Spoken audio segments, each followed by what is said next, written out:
grew up in the 90s Estonia. Our democracy was new, our economy was fragile.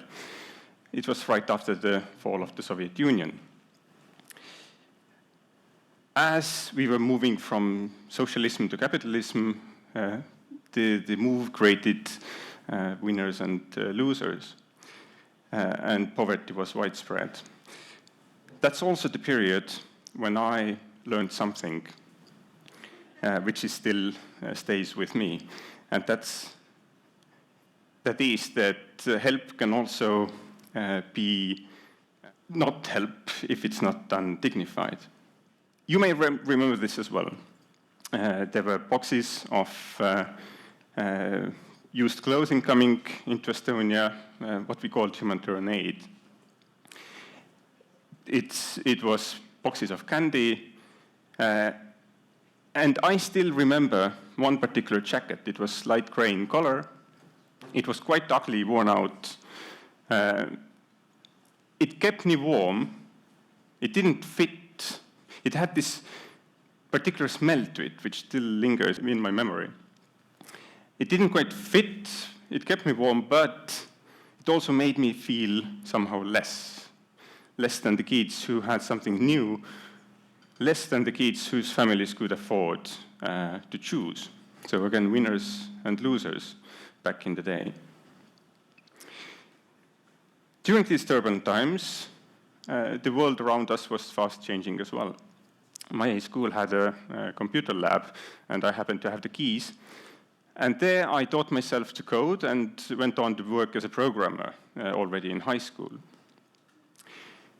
Then came university studies. I decided to study political science, and after graduation I decided to join the Estonian Refugee Council.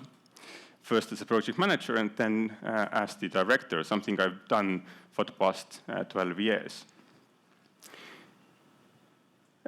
In the meantime there, I also studied international humanitarian action, being the first Estonian to hold such a university degree.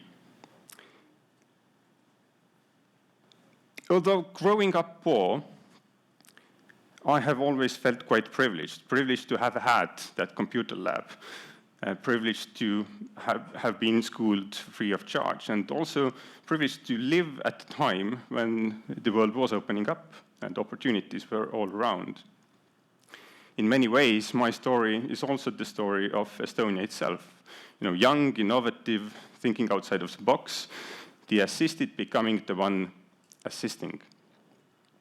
And as the world was changing, so was the idea of aid itself.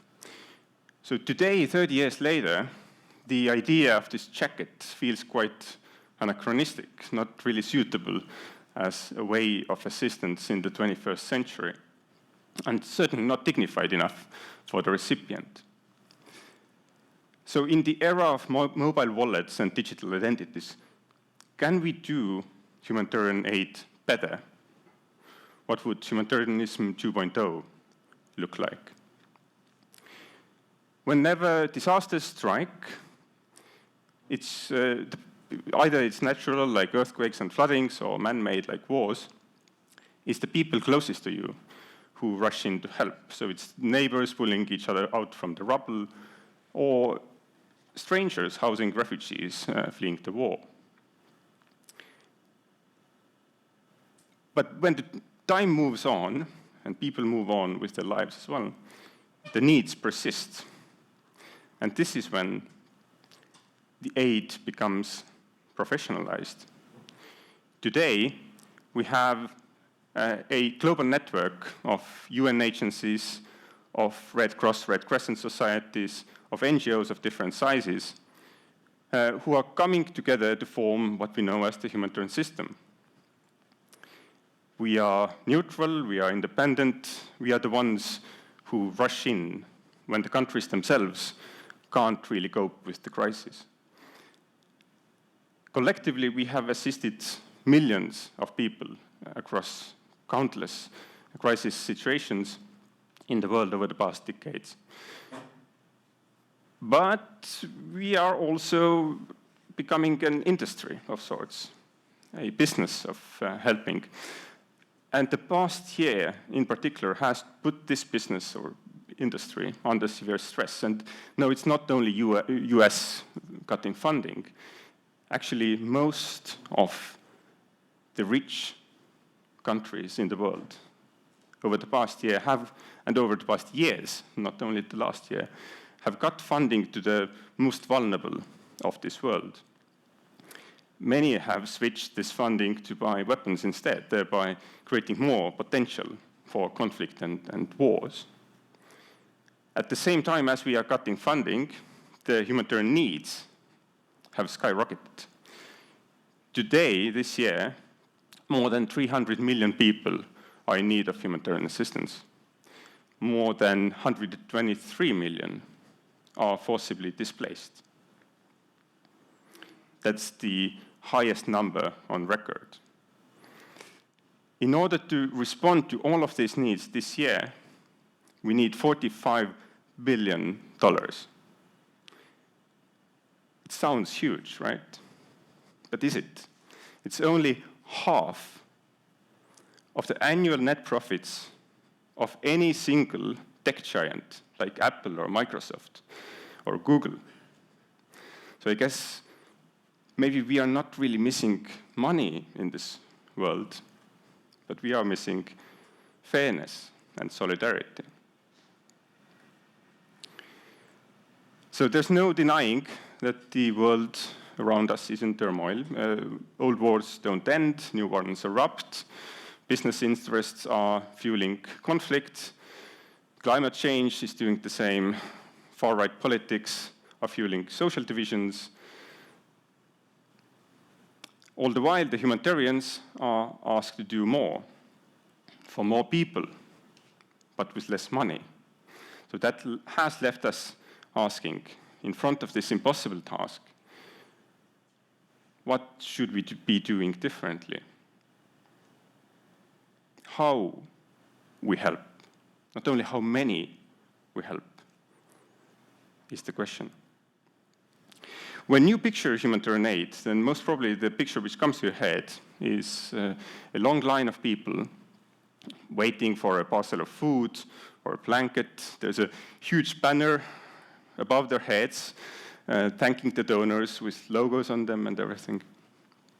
That was true 30 years ago, and is still true in many places of the world today.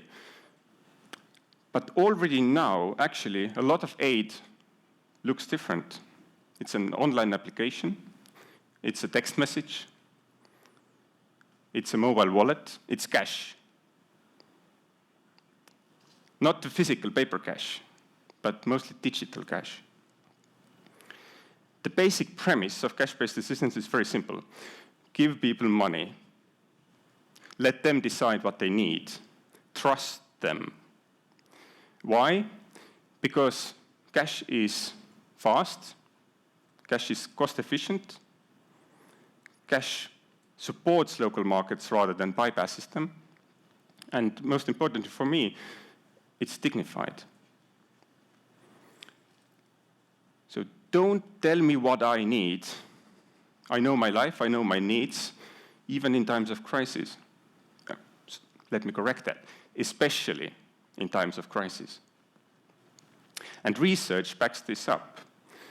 Study after study have shown that cash assistance outperforms in-kind assistance in both cost and outcomes. A recent study calculated that cash can be close to 40% more cost-efficient than the same type of aid given in kind as stuff.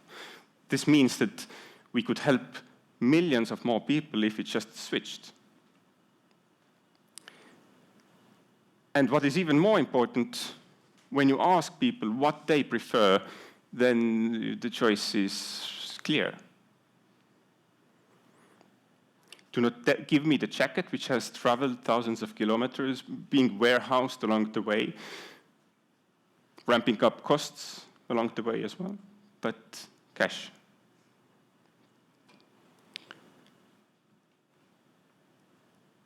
We know this firsthand by working in crisis situations as the Estonian Refugee Council. We work in Ukraine, Syria, in Armenia, among other places.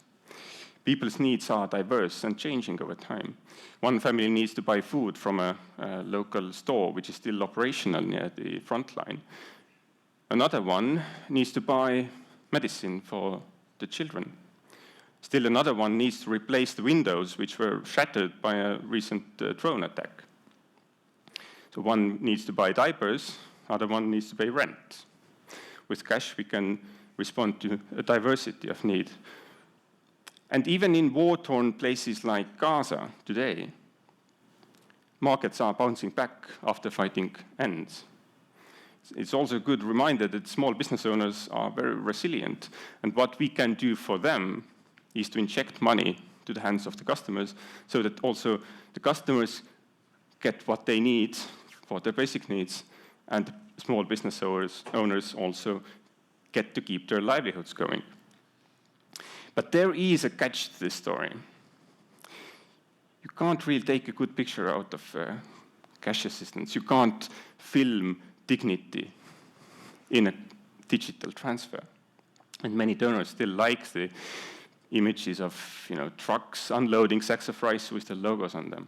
And many humanitarian organizations are also stuck in their own ways because of old investments or just lack of new thinking.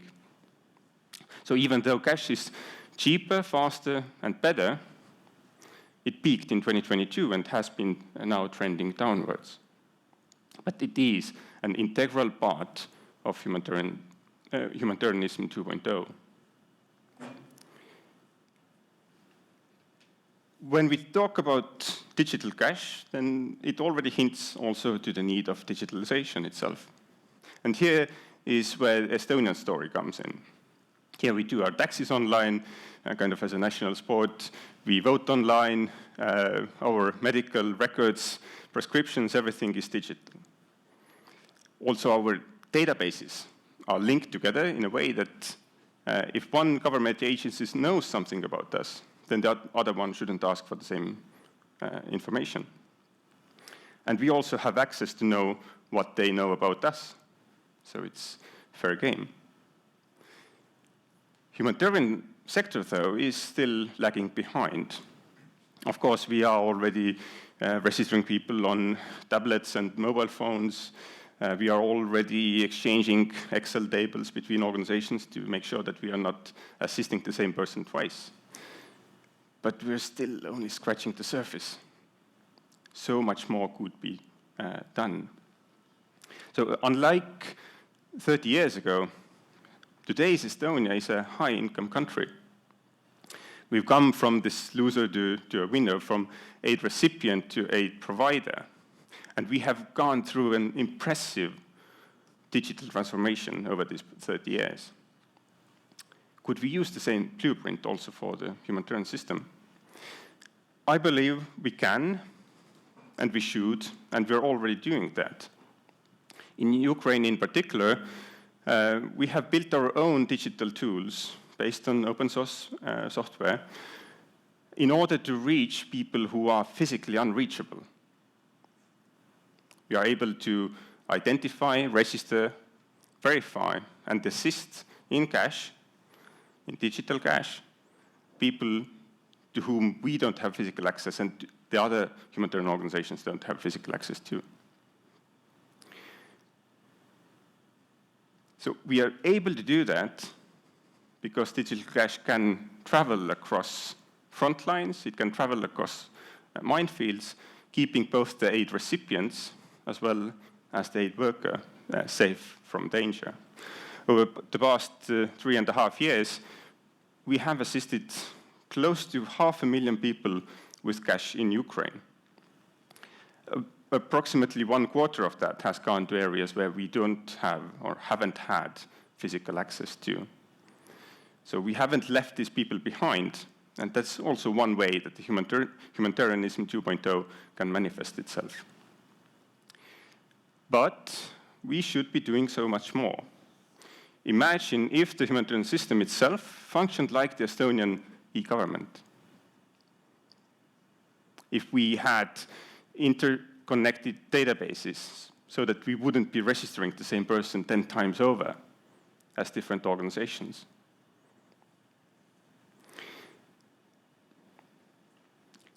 And we could also open this up to the beneficiaries, the people themselves, for them to know what information we hold about them. Because right now, the whole system seems to treat them as passive beneficiaries rather than people with rights, with dignity.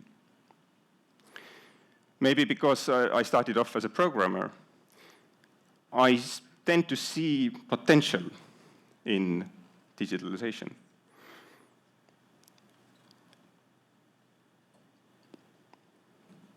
So at the end of the day, both cash and digitalization are just the end to the same goal, which is restoring dignity and trust. So this is what I want to leave you with today. First, in the midst of crisis, in the midst of growing needs, we cannot leave people behind. We cannot let governments defund humanitarian work in favor of militarization, in favor of buying more weapons, which cause more harm and human suffering. We must be steadfast in protecting our common humanity rather than being part of destroying that with our own taxpayer money.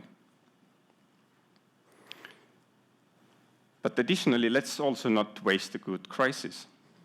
Let's try to redefine what it means to help. And that means shifting funding towards cash whenever and wherever markets are functional. That means embracing digitalization to benefit those who we want to help. And it also means remembering that the point of humanitarianism is not logistics, it's not supply chain, it's not visibility of donors and logos, but it's about our common humanity and solidarity. So we must rethink our role as aid providers, put dignity back at the heart of the work we do, and also let go of some of the olden ways that have been always done. We have lived through this in Estonia, hence we know how to do it better and how to not do it going forward. 30 years ago, I wore a jacket which didn't quite fit. Today, we have the tools to make aid fit better, to fit the people's lives, the needs, their dignity. Because both trust and dignity are the real currency of aid, and that's what humanitarianism 2.0 is all about. Thank you.